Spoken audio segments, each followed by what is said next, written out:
I just want to show you guys how I start out on a rebuild.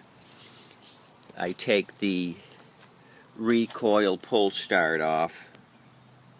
The plastic cover is on top of that. I use this oven grill cleaner.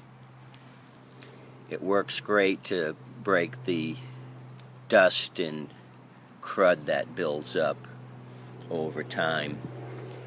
So I strip it down to leaving the oil tube on so water doesn't get in the engine. Just spray the grill cleaner all around, let it soften it up. I leave the air filter on to keep the water out of the engine. Just keep spraying it around, soften up the grease and dust, and then hose it off.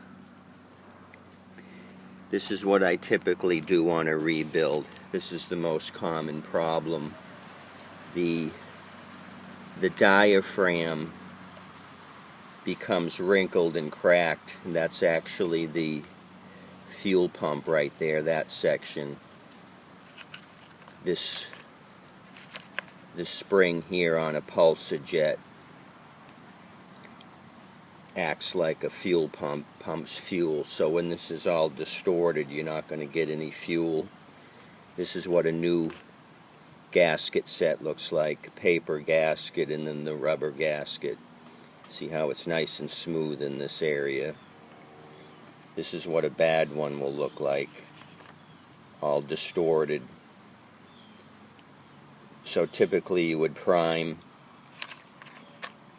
the primer bulb 3 times. Typically it'll start for a few seconds and then die out. You're not getting any fuel.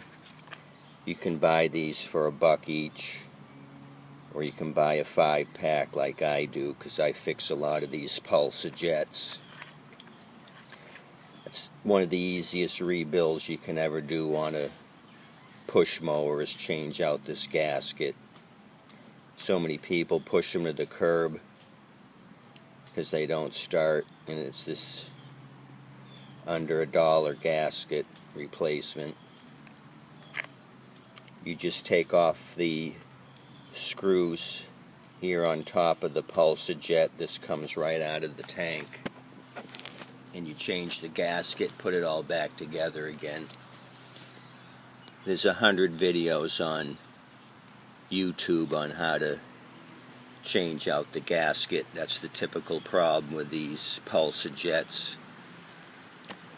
I like to start off clean, take the recoil cover off and get it all stripped down, and then clean it up nice, because I'm going to be working on it. I want to stay clean. I want a clean machine to work on.